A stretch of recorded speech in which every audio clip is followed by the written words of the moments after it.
pressure. It was just the last. That happens if there's any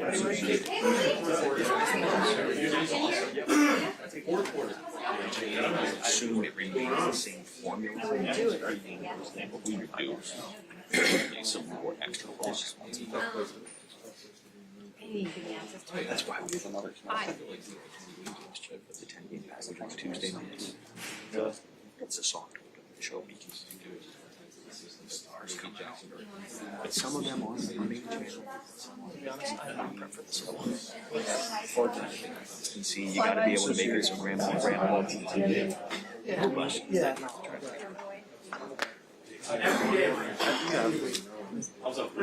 Dude, I didn't even see it. That's what it was. An hour. Channel 5.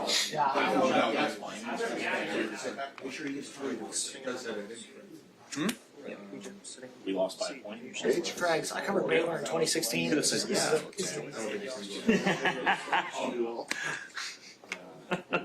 you. Thank you. At roll, we'll see it. What you got?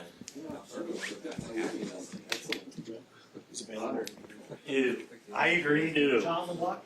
John. I was mad. I agree. John Moran shoes I really like. I couldn't buy him just because I can't wear John. Trade on for a few $100. They go for it. He's forever that soundbite of I'm good in the West. Oh my gosh. Are you? I beat West Memphis was one for Yes. Did you say something about a job? Is that right?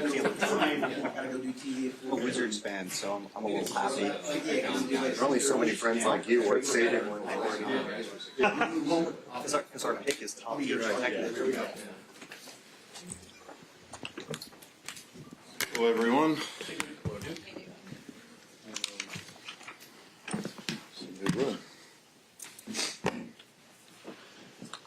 I know Emily just told me Jay isn't here, but I wanted to pass along my condolences to Jay. I miss seeing him here. I've been thinking about him. I've been praying for him, and I look forward to seeing him back here with this group. And if anybody sees him, give him my best. But I miss you, Jay. I'll just say a couple things. I'm normally not a pad guy writing things down, but I've got a lot of thoughts on the season that I'd like to share, and I'm sure we'll get to them as we get to the questions, so it won't take very long at all. But it goes without saying this season is not what we expect, certainly not what we will accept, and everybody here knows that. It was frustrating, it was challenging, it was disappointing for all of us, but more importantly, it was all those things for our fans. We feel that weighs on us. It hurts us because we know that they have high expectations for us. We embrace those high expectations. Believe me, we have high expectations for this football team as well. We didn't meet those expectations. The group we put out there did not fulfill those expectations. So it motivates us. It really motivates us to be better, to put a group out there that will make the city proud, that will finish games. We have a lot of work to do this offseason. We are aware of that. We're motivated for it. We're excited about it. We have a football team that has some challenges that we've got to solve. But beyond that, we have a football team that has a lot of positives to build on and a lot of things we're proud of and a lot of reasons for optimism. So those are things that we're excited about. We just have to, this off season, it's going to be all about the who's doing it, the what they're doing, and how they're doing it. That's the focus. I really believe in the group that we have here. Why do I believe in them? Because they have shown that they can do it. They're a collaborative group. They're a smart group. They've been there before. We have excellent coaches, in my opinion. They're good teachers. Our players respect them. We have a team that, despite the fact that we were out of it, was still enjoying being around each other, still working hard, and to the very end of this season, still improving. that makes me feel good. It really does. I'm proud of that. I'm proud of the motivation our coaches provided. I'm proud of the camaraderie that our team has within it to do that. And I saw a lot of positives, even though there was very little to play for. And that does make me feel better. So I do believe in the people that we have here. I've been here a long time. I don't take this job lightly. I don't take it for granted. It's the only job I've wanted. It's what I've chosen to do with my life. This team is part of my fabric. I wake up with the singular focus of how to make this team better. It's what I do. It's a part of who I am in the city that is my home. And it hurts when we're not representing the city the way that we need to. I think we're capable of it, but we've got to find the solutions to win and produce in the critical moments of games. The last 2 seasons have been derailed by critical moment execution errors, and we have to find the group of 11 to put out there that will execute in the critical moments, and I believe that we'll do that.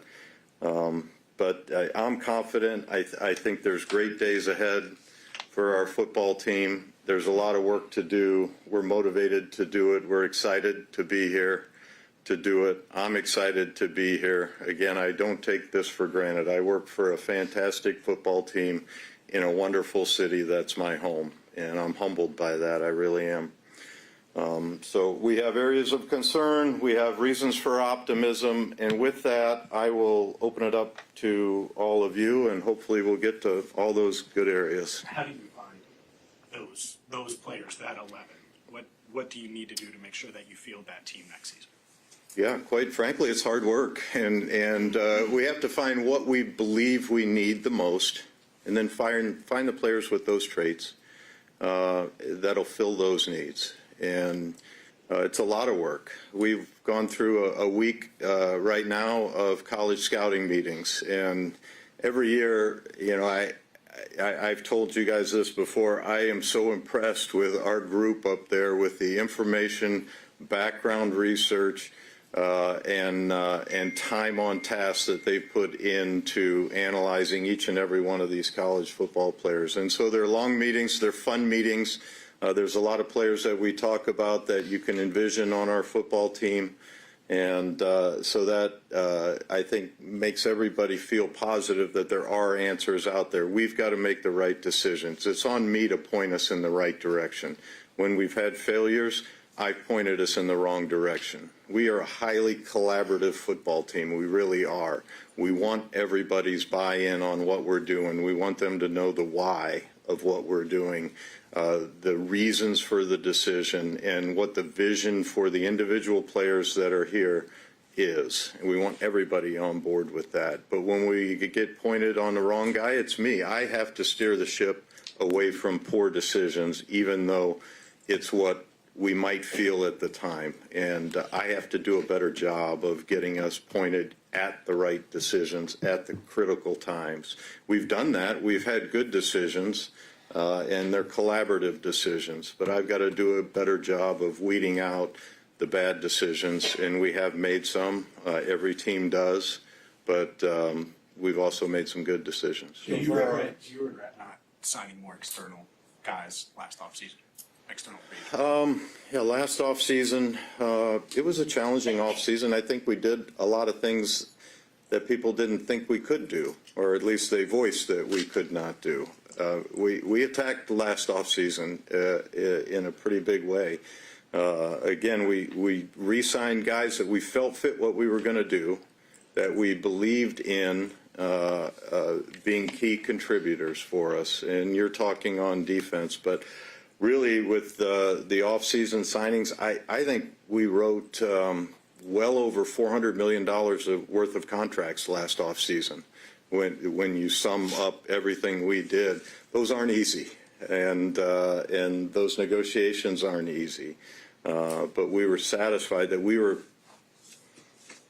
maintaining clear top-of-the-league players. We have clear elite, world-class best in the world players on this football team. That's one of the reasons we have high expectations. We didn't want to lose that, and we wanted that continuity to build off of. Did we build off of it enough? Was the defense up to it enough? Obviously, it wasn't, and that falls on me. But we did at the time what we thought would produce for us. You said you believe in your staff and the guys you work with. Yeah. But 3 straight non-playoff years, 2 of the last 10 is all you made the playoffs. Why should fans have that belief? Or belief in you even do? Well, I understand that they probably don't right now. All I can do is work us out of it. We've done it before. We've done it before with a team full of draft choices and had high-level football teams. We've done it before with a blend of free agents and draft choices. And then we've also taken us to the Super Bowl with a number of UFA signings. So we can add to the team in a lot of different areas.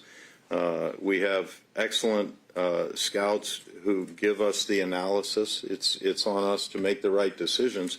And even if you want a player, it doesn't mean you get them. It doesn't mean you get them in the draft. It doesn't mean you get them in free agency. The whole puzzle does have to fit together. And so we work to fit the puzzle together in the best way that we can do that. You talked earlier about Why do you believe you should still be in the job? And then also, what will you look to do anything differently than you've done previously in your career? Yeah, if your question is, do I have confidence in myself? I do. But most importantly, I've got confidence in the people here. I really do. And I've got confidence in the processes that we have here. And I've got confidence in our ownership. I've got confidence in the players we have. We have very good players. It's not up to me to determine whether I'm here or not. I've been doing this my whole life. It is my life. NFL football has been a part of my life since I opened my eyes. That is what I do. So I believe I know this game. I believe I know players. And I know for a fact that nobody works at it more than me. And it doesn't occupy anybody's mind more than this occupies my mind. I've seen it. I've seen it at high levels. We've had success here. I've seen it other places. I know what it looks like. But it's not about me. It's about our group, and that's what gives me the most confidence. It's about what I've seen in our group, not only in the personnel area, in the coaching area as well, and in what we have in the locker room right now. Well, you went as far as to say you thought you had a championship team going into this season. Absolutely. We still have a championship team in my mind. We have elite world-class players. We had a lot of challenges this year, a lot of challenges. We didn't navigate them effectively enough. We navigated some of them as effectively as you could, and then we had challenges elsewhere. When you lose your quarterback, we have a quarterback that we have taken great pains in building an offense around and for. And it does. And that offense took steps this year without him. And so with him, we feel like that is starting to just hit its stride with the way the offensive line came on, with the way the running game came on. I would tell you that I saw things this year that I wouldn't have thought I would ever see. Somebody walk into the building 2 days before a game, pick up an incredibly complex offense, go out with people he just shook hands with, and make it work. That is amazing. You know people from afar because they're in the same industry as you, and I know Joe Flacco from afar. But when you meet him and get to appreciate what he's all about and what he accomplished here in such a short time, and then go out and have an injury, not be able to practice, and still go out and produce. That speaks to him. It also speaks to our coaches and how they are able to immediately pivot and regenerate something that gave us a chance. Other parts of the team then decided it wasn't going to give us a chance. And that's on me. That's on me. But there are things that worked and things that show me, hey, we've got the right people in this building. Because that doesn't happen. That is a rare, rare thing that you can create something out of nothing and then have the success that had. And so I'm proud of that. I really am. Speaking of Joe Burrow, dude, he was obviously disillusioned, disheartened by the way the season turned out, what he came back to. I'm curious what kind of assurances you've given him that this won't happen again and that the roster will be competitive, especially on the defensive side where most of the failure. We had failure early. The thing that I saw in our defense, though, as it went on, Craig's, is that it started to find its footing. We played a lot of young guys. The game slowed down for them. They sped up. We finally figured out how to stop the run. We were stopping the run. We were generating turnovers. When the defense played well, then it was the offensive turn to not play well. We have to find that complementary football. I'm always open and honest with Joe, but it takes a full football team. And I don't believe that one side of the ball was not complicit in our season. Both sides of the ball, all three phases were complicit in our season. And we've got to clean that up. It's the critical moments of games.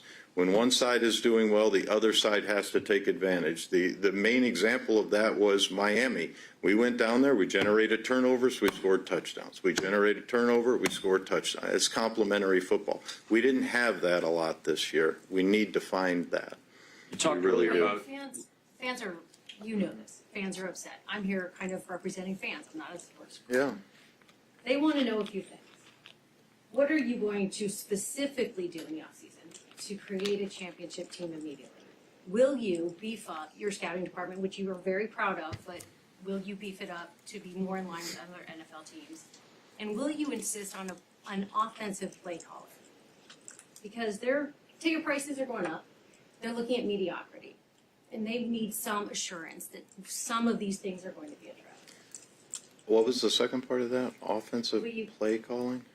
Offensive play caller they like. They want your scouting department beefed up. And they want to know, what other issues, what other things internally. Yeah, the specifics of the offseason, we're still going through that right now. We're still debriefing the season. We're still analyzing each and every player on our roster, where the needs are. We have a good feeling for where that is. I wouldn't outline exactly. We're going to bring in, Paul over here, and he's going to play, 3 technique for us.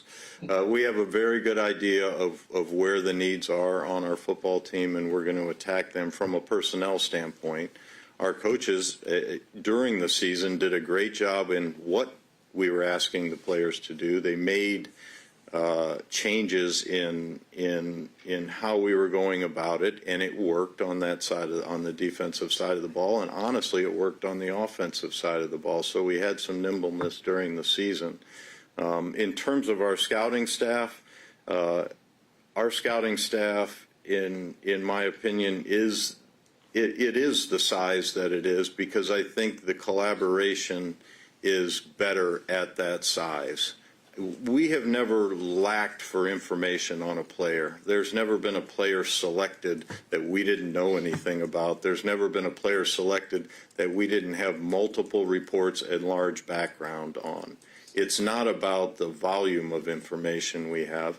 If we make a mistake, it's because at the decision point, we made the wrong decision. But it wasn't because we didn't have information on the player. We have information, and we have plenty of opinion on the player. And we've made a lot of good picks. I get that people don't believe we've made any good picks. We've made a lot of good picks on our current roster, on past rosters, and there will be more on future rosters. I really believe that. In terms of our process, every year it changes some. Every year it evolves. We have different data sources. We have different touch points with the players.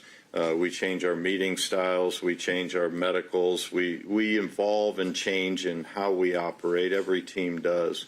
And we also will evolve and change in how we meet and when we start attacking free agency and when we start really making the plan for the off season. The NFL season isn't even over yet, but we're on track with coming up with our plan for how we will attack and who might fit the needs that we'll have. That's something that we're going through. When you end your season early, it does provide that benefit that you get on this stuff earlier. But then going into, like- I know you know how rare Joe Burrow is as a quarterback. Is the past 3 seasons, the end result, does it feel like you're wasting his championship window, Jamar's championship window? Well, it's the Bengals, and when we don't win a championship, that's the only thing that I'm after is a championship. It's not any individuals in this building's championship. It's the Cincinnati Bengals championship, and that's really the only definition of success that I have. I don't have a definition of success of making the playoffs or doing X, Y, or Z. It's the team that has the positive feeling at the end of the season. That's the only thing that I'm chasing. That's what we want. We want it for all of our players. We want it for all of our staff. We have set our team up for Joe in a way that we feel is pretty darn good. And there are resources on the team that we've expended on that. So when you spend 60% or 65% or whatever it is on offense of your cap, it's going to affect the other parts of your team. We know that. We have to find solutions that fit into that then produce on the other side of the ball, and we will. And Without going we're into- positive about that. With you saying it's set up well, in that case, what's been the shortcoming over the last few years in terms of why it hasn't clicked? Well, offense has, when Joe's been in there and then when the other Joe's been in there, it has. That's where the resources are. When he's not in there, it affects the football team. We went through a stretch of really good teams without him playing. We started the year 2-0. The defense was we thought coming along a little bit, making enough happen for us to be a successful team, and we lost Joe. And it was a tough stretch there for us until we got rebooted, and then we did get rebooted. But those were good football teams we play. We play teams with elite talent every week, and we feel like we create problems for teams. Every team creates problems in different ways for teams. We feel like we create problems for teams.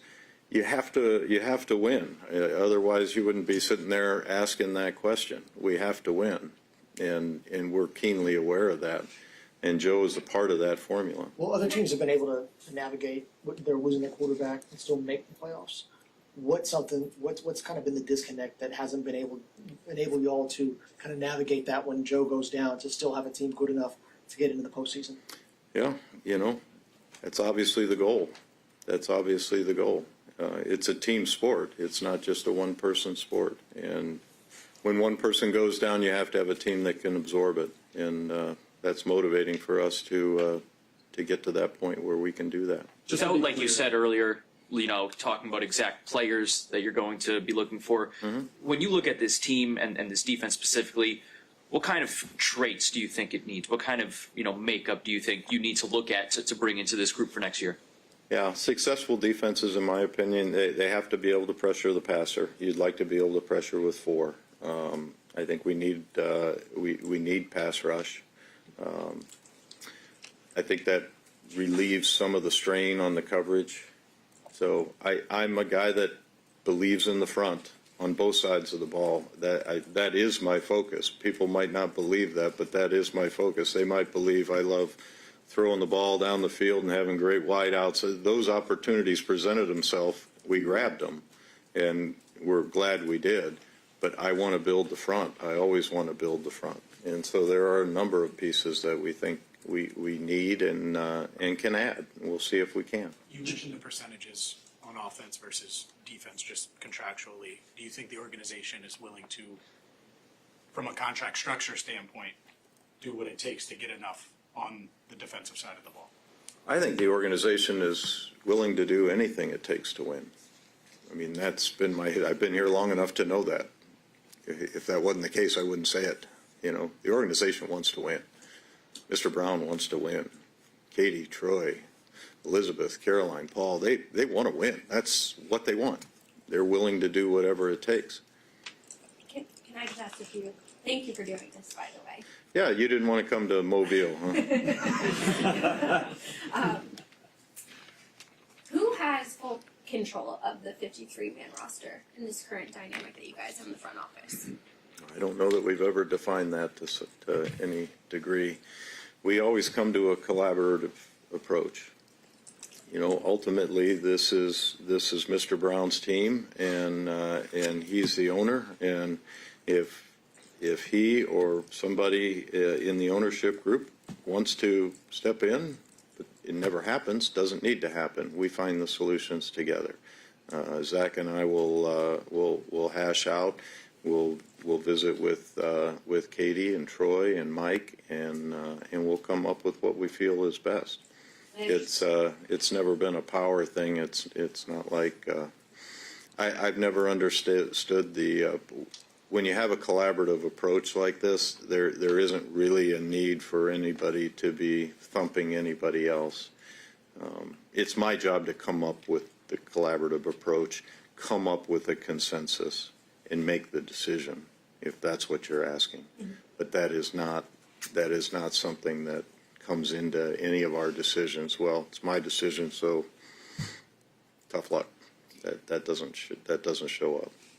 I have two more for you. I know you've talked about the growth that you've seen on defense and the complementary piece of it that you were missing as a team this year, and how defense played in those first 2 weeks. But for 2 years now, statistically, when you look at the whole year, obviously this year, 30, and last year I think 25. And Dug a big hole. It's hard to get out of a big hole, and we dug a big hole. What do you feel like you're missing most? I know each year is different, but when you look at what you're missing, Depends on the part of the season that you talk about. Even this year, within this own season, it was different. We really struggled to stop the run, and that opened up everything, else in an offense. We played good offenses. It's not an excuse. We also, had to play large stretches without our high. We actually, it was the highest paid guy on both sides of the ball that wasn't out there for us. And you need your closers and you need your aces when it comes down to the fourth quarter and you need a stop. But yeah, stopping the run, I was proud of the group after the bye for figuring out, grinding through, and making the improvements necessary to give us chances. It would be a different story if I didn't see young players progressing, and I didn't see a progression of understanding, knowledge, and execution of our defense. It would be a different story. Believe me, it would be a big different story in my mind. But the reason that it's not is because I see growth. I see growth in a 24-year-old Miles Murphy and young corners who have taken the jump, and Jordan Battle who have taken the jump. The one thing we really need is we need those guys or somebody else to take on a leadership role and demand the accountability and demand the execution. We need more leadership. We have tons of leadership on the offensive side of the ball. We need multiple people to step up and lead that group from within our team. And it could come from the outside, and it could come from from the inside.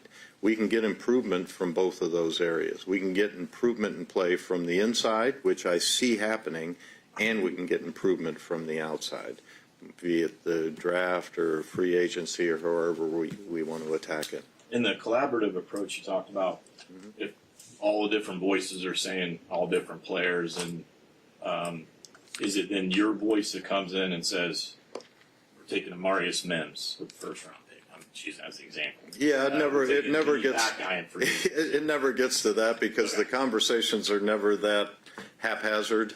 The conversations are directed, focused, more along the lines of these three players and how do they fit and what's your vision for them and does that match my vision and does that match Zach's vision, and so they're focused conversations. They're not. It's not everybody walking in with any idea that they ever thought of the night before. It's focused conversations, and we come to a collaborative judgment on what is the best way to go. Has it ever come down to that? Like two guys that are being considered, and it comes down to basically you say. Sure, it's my job to say this one, not that one, but it does it. We work it out. I mean, we work it out and get everybody on board. When we make a wrong pick, it's because I let it get out of whack.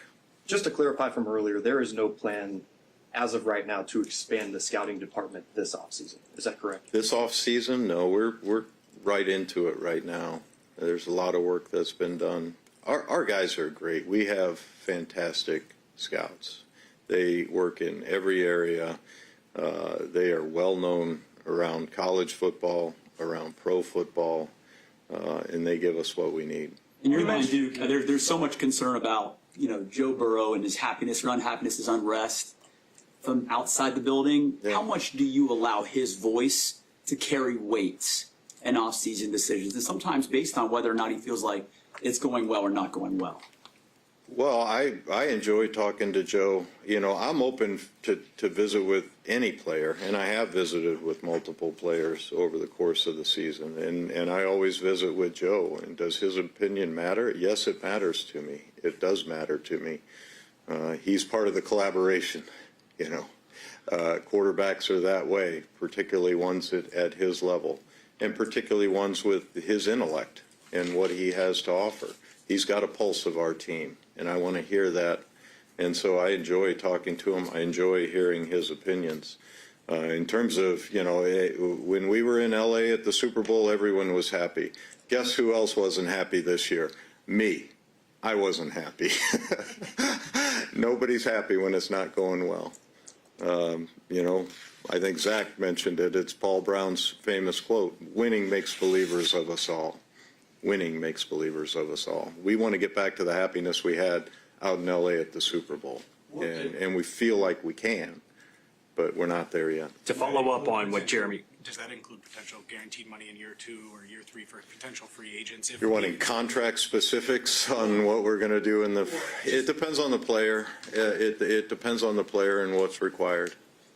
Like I said, we'll do what's required if we have to, to secure a player that we think can help us win. He was asking about Joe and his happiness. You mentioned there's been growth defensively, seeing players grow. But I think there's concern, Duke, about the timeline of how long it takes for players to progress in growth and then meet the window, right, of Joe Burrow, Jamar Chase, and T. Higgins. We saw the difference that free agents can make in 2021 when you supplemented the defense with ready-made difference makers. Mm-hmm. When you talk about philosophy of the offseason, you have this window, you have these pieces. Will you attack free agency differently, knowing how it paid off in 2021 and knowing that this defense needs ready-made? It can definitely work that way. It can definitely work. These are conversations we have. How it works out, there's not 25 guys you could sign. There's 31 teams all looking at the same guys. You got to identify the right ones, then get them done. And you're talking about, B.J. Hill and Larry Ogunjobi and Trey Hendrickson, all guys brought in by our scouting department. All guys identified by our scouting department, recommended by our scouting department, and all worked out well. Can that happen? Yes, it could happen. We got to find the right guys. They got to be available to us. They got to be open to coming to Cincinnati, and we've got to work out the contract. Those are all ifs. We're not there yet. We're not sure who's available, what the options are.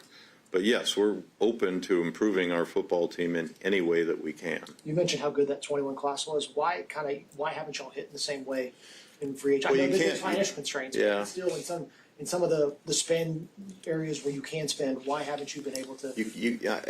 Again, year over year, you can't build your team in free agency. It's just not a sustainable process. You have to have your young guys come on. You have to. And whether it's a 1-year progression, 2-year progression, 3-year progression, those guys have to come on. If they don't come on, that's my fault. We've taken the wrong guys.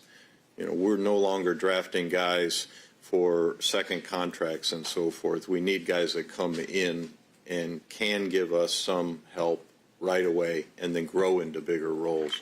quickly. We need that. That's what every team needs. And every team has A players, B players, and C players. And you need your C players to be able to fill those roles effectively enough so your A and B players can have success. And we've got to do a better job in all three of those levels on defense. And that is something that we're focused on. We have to get better on all those levels. But not everybody is going to be an A player. You can't, A, there's not that many of them out there. And B, you can't afford them all. Last March, you were working on the T and Jamar contracts. Yeah. Did that specifically prevent you from adding more than one starter on defense in free agency? Does the fact that you don't have stuff like that this year give you more of an opportunity to add more starters? Well, we added guys, but we chose to bring back guys that we knew that wanted to be here, that our incoming staff felt good about their role with us. So it's not that we didn't add. They were just familiar names to everybody. I think what a lot of fans want to see, Duke, is a change in approach when things go wrong. When the results aren't there, they want to say, well, what's the front office doing to change things to maybe get different results? How do you answer that question? Yeah, you go out and you trade for Joe Flacco, you know. You're talking in season. I mean, on defense, Yeah, just from the outside. there wasn't a lot of options for us in season on defense that we felt could help us in a way that was meaningful. There's a lot that goes into that. Believe me, we're always looking. We are keenly aware of our issues as they're happening, real time. They are on our mind. And you need to have guys within your structure that can step up. And that's an off-season thing more than an in-season thing. But you need to have the guys in your backup roles that can step up and hold the fort, and you need to have guys even on your practice squad that can step up and hold the fort. Well, has it been the past couple of years going into the draft, having some clear holes, whether it's nose tackle or linebacker, or how hard does that make the draft, and is the goal to not be in that position on April 1? You don't want to be in that position. That's not the ideal. Many teams find themselves in that position in today's NFL. I can't imagine what the colleges are going through. I mean, you have your entire team is a free agent, and you have 22 holes and not 2 or 4. It's not what we want. We want those predetermined. We want to know who's on our team that's gonna occupy those needs for us. This year on offense, we feel really good. We feel like that's a unit that's going to be back in full, and we feel like it's a unit that was really hitting its stride and expanding on the stride that it hit. So we feel really good about that side of the ball, and we'll see what we can get done on defense. It's important for us to address what needs to be addressed. We don't bury our head in the sand. We see what's going on, and we'll try to address it in every way we can. Do you sense this is a make or break year for this regime? Big picture. For the regime, Yeah. I don't.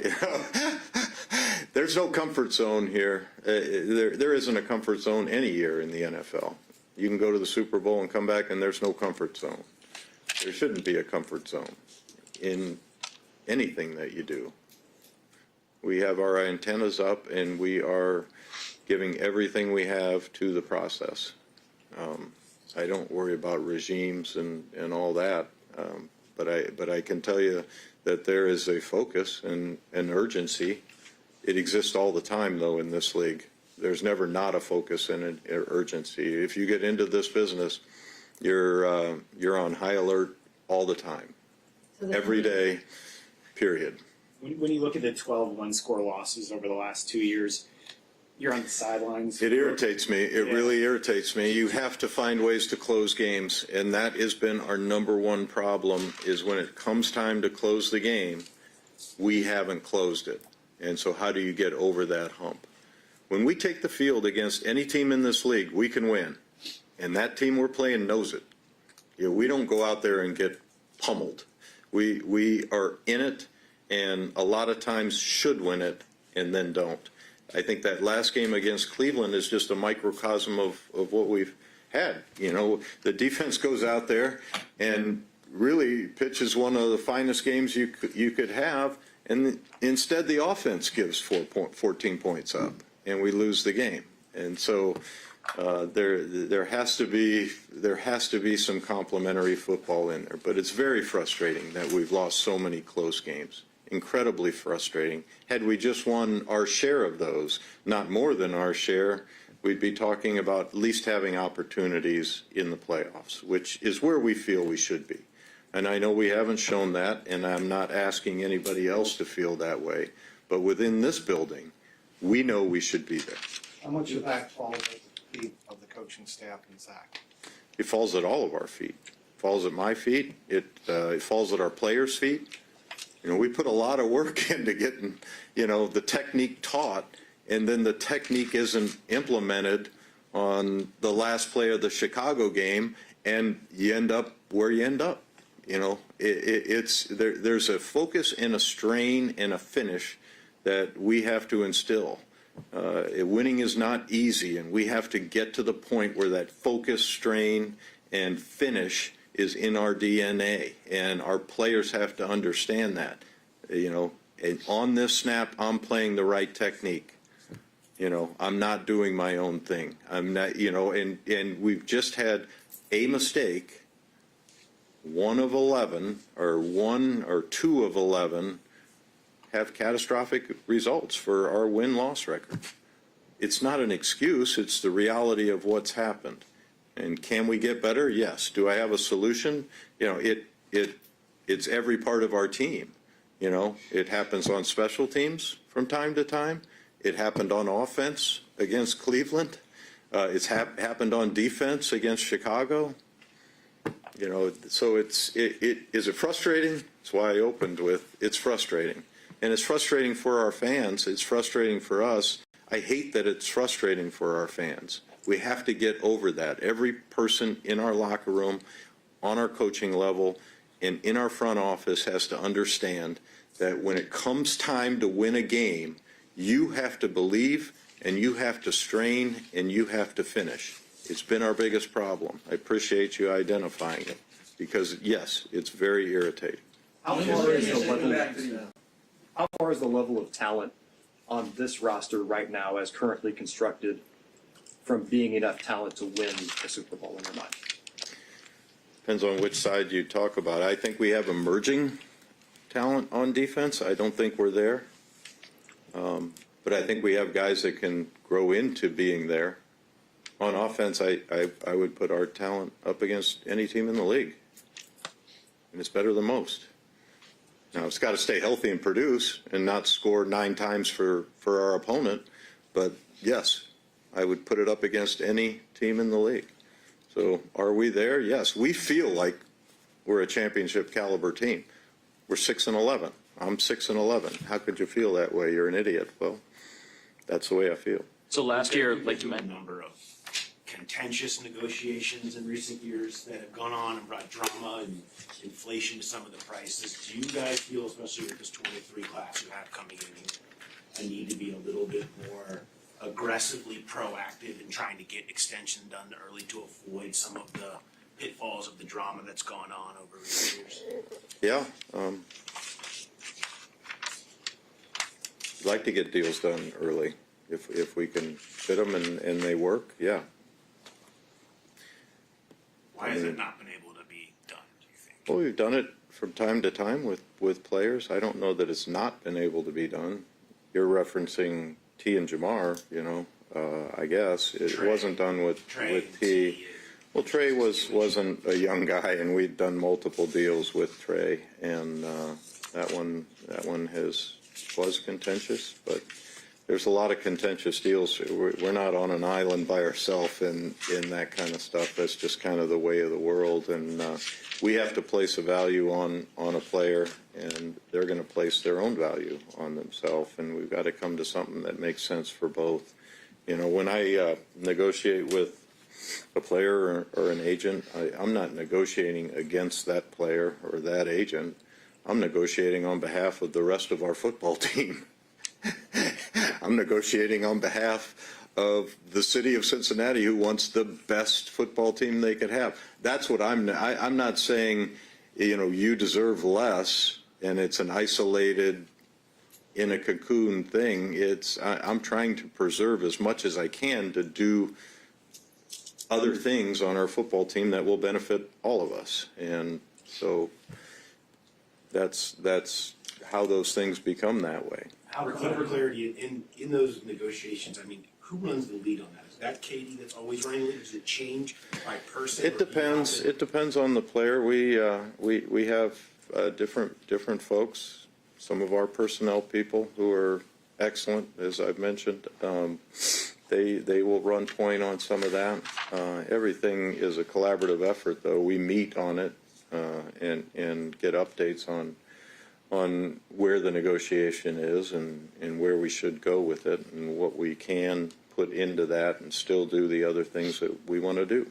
With respect to the coaching staff, Dan Pitcher is interviewing today in Cleveland. What do you think makes him an attractive candidate? And then do you envision any changes with the staff coming up? Well, Pitch is he's been around here a long time and he's earned his way up to where he is for a reason. Everybody that meets Pitch understands immediately that he's organized and intelligent. He communicates incredibly effective. He has a vision for what he wants, and he's really valuable and made himself really valuable over time here. So if we lose guys, we'll have to backfill and make changes. But as we sit here right now, if we don't, we'll stay with the guys that we have. I just wanted to get you on the Flacco deal. We haven't talked yet. What was the impetus for that? And was there any trade within the division? You had never traded with Cleveland. Was that any kind of a? I don't know that we're at a point where we were looking at all options for our football team. So you go through every team, you put a list together of possible options. Guys, there are unrealistic options, and then you look at the realistic ones. You make the phone calls, you have the conversations, you see what is possible, and when you get what's possible, you take action. And that one became possible for us, and we had buy-in from everybody within our building to go forward with it. It was a good decision. It was something that worked out for us. If for no other reason, just to be around Joe Flacco was cool. I mean, it was really cool. Watching him operate and work, I have an amazing appreciation and understanding for why a guy can play as long as a guy can play. If you're Joe Flacco, it's easy. You reference a lot of coaching points in terms of finishing games, technique, stuff like that. Yeah. How do you feel Zach is at getting all of that across? Well, I watch it every day. I watch our coaching staff teach those, and we can go 95% of the game playing the right technique and assignment. It's just at the critical moments we have these breakdowns, and we've got to get that out of our DNA. And everybody in the building is keenly aware of that. What's the relationship with you and Zach been like as he's been here now for 7 years? We have a great relationship. We're on the same page. I've got nothing but high regard for Zach. Very few people in the world could have done what he did to revamp our offense with a quarterback that walked in 2 days. Zach is highly intelligent. He wants input. He wants collaboration. He has great ideas. I've been, from the first time I met him out in L.A., been highly impressed with him, and I remain that way today. I think we're fortunate to have him, and I look forward to him bouncing back. This hurts his soul just like it hurts my soul. This is not what we are about, and he's on lockstep with me on that. So how does it work? I really love this prospect. I really love this free agent. The collaboration element of it with you and him specifically.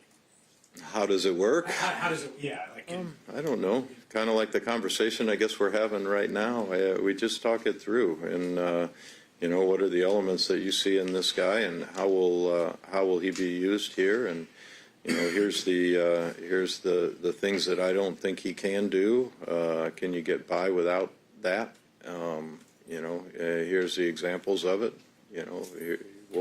We watch tape as a group, and there's a lot of ways to work the collaboration that brings people on board that might not be on board. You mentioned a few minutes ago that you understand that the fans are frustrated, you're frustrated. Yeah. Do you believe, and have you seen this, can you give us an example?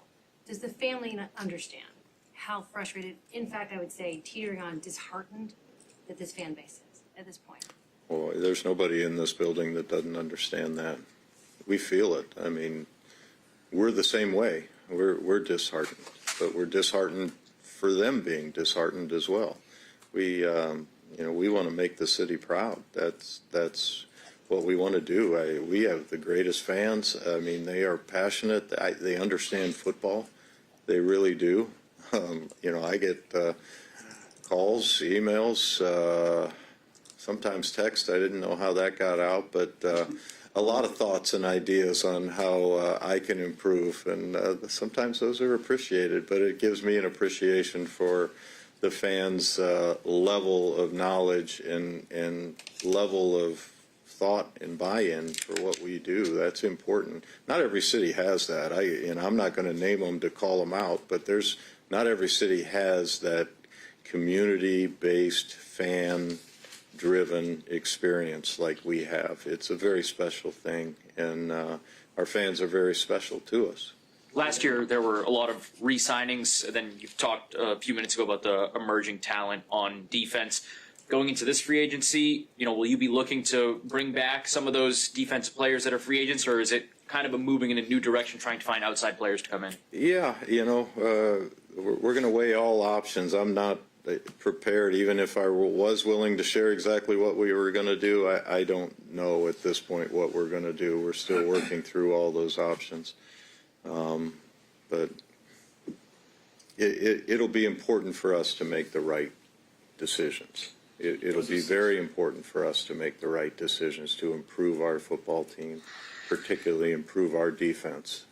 Our defensive staff is really impressive because they know how, so we don't have this, so how do we adjust? So we don't have this, how do we adjust? So we don't have this, how do we adjust? And you saw that as we went through the season, their ability to adjust when you don't have everything you need. And every team does this, but you have to have guys that are able to do that and then start to right the ship.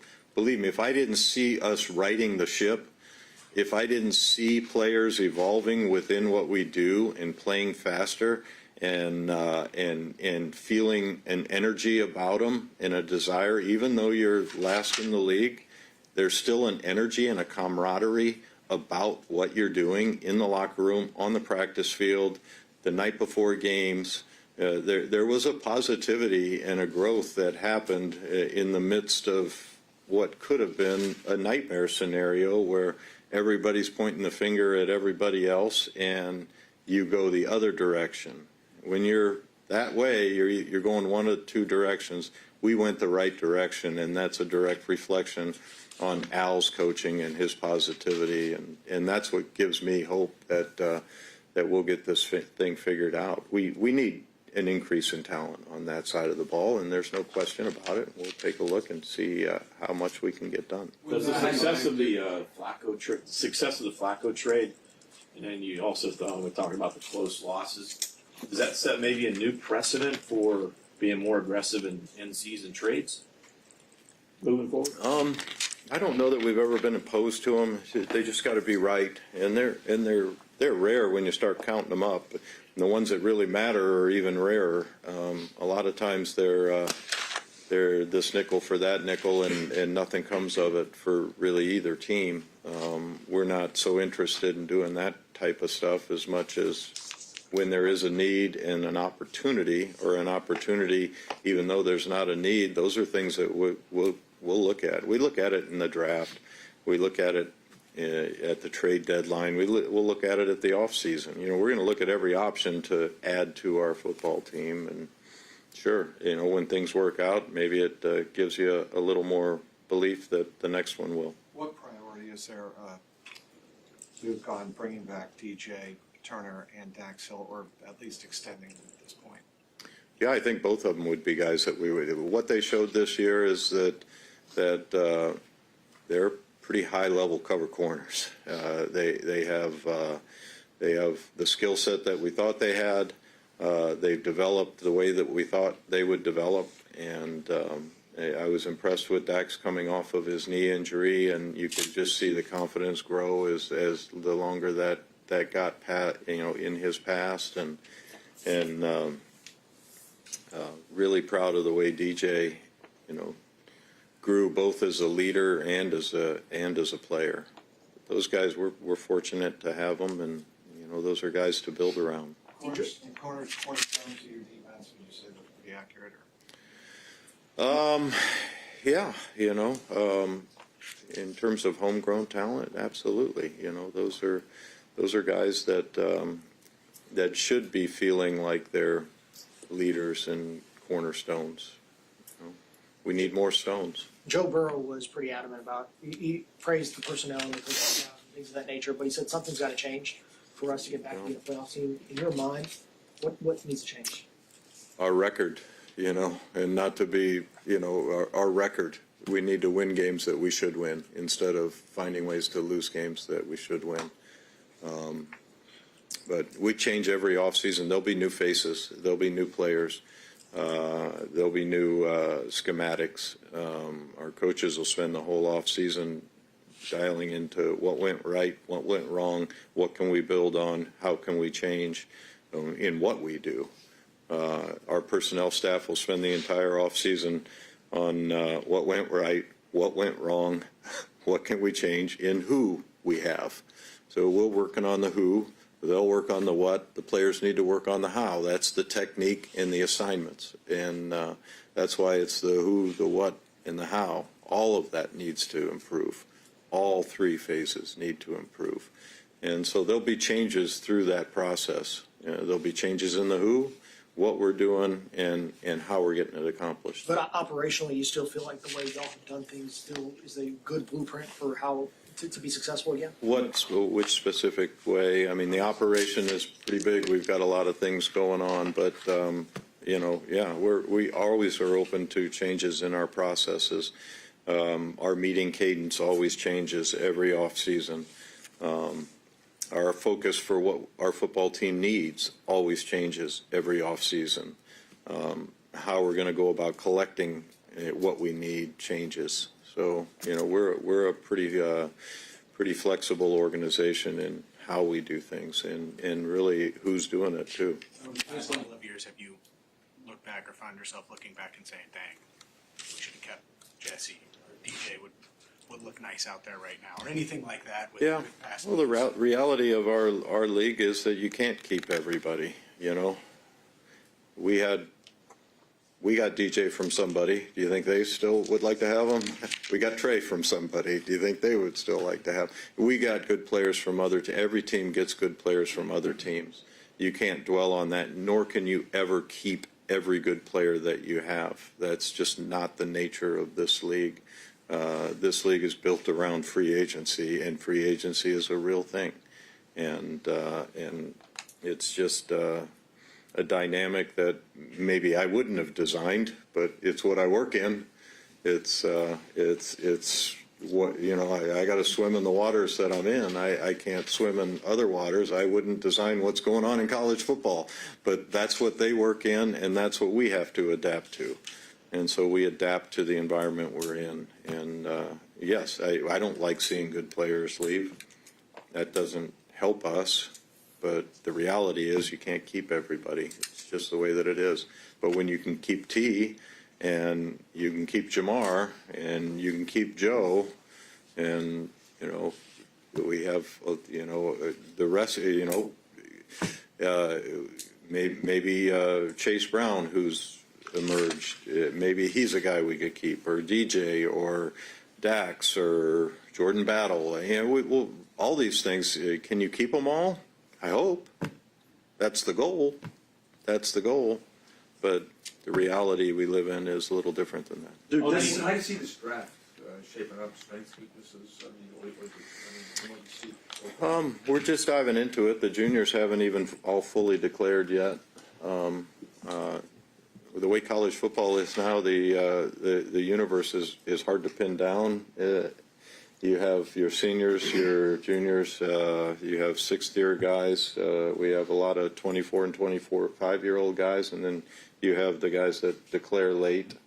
I think there's still a game tonight and a game next weekend, and so those players have their own declaration dates where they'll say they're coming in. So until all the juniors really declare what they're going to do, are they going to go back, are they going to transfer, are they going to be in the draft, it's hard to really understand the full universe.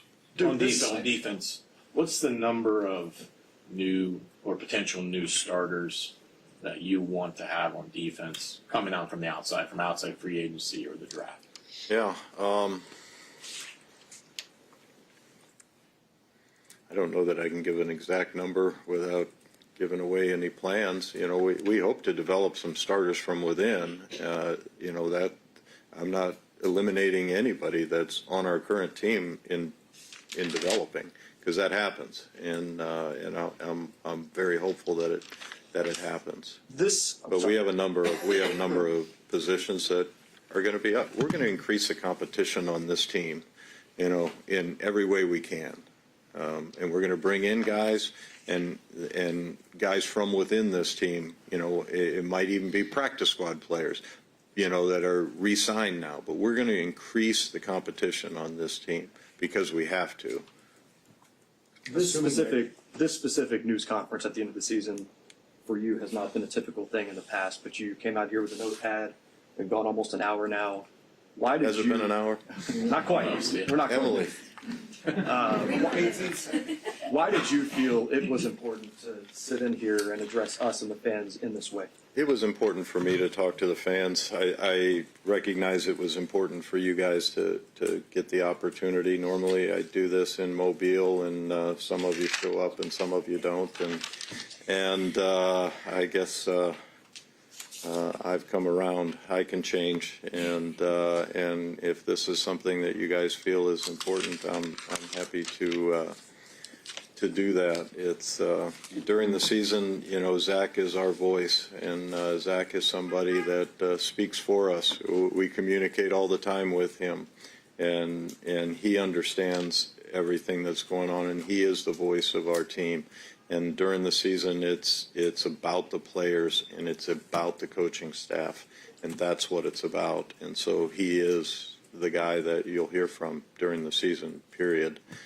Some organizations run that way, some do it differently, but we believe in his message, and his message is our message during the season. Duke, assuming that Trey is not back, how imperative is it to try to add an elite pass rush?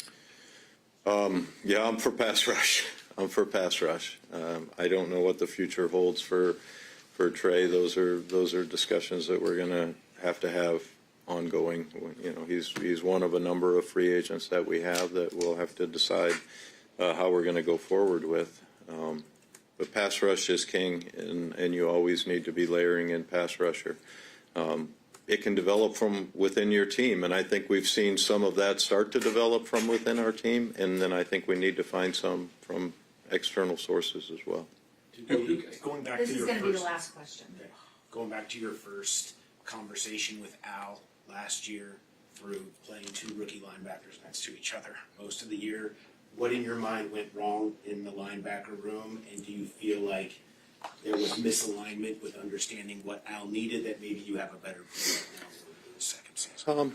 I think I'm always getting clarity from what we're trying to do with our coaches, but we meet before we go, and linebacker was a need for us, and to be quite honest, what we saw in our young guys, they were starting to eat into the playing time of the veterans we had, and Al had a lot of confidence in those young guys.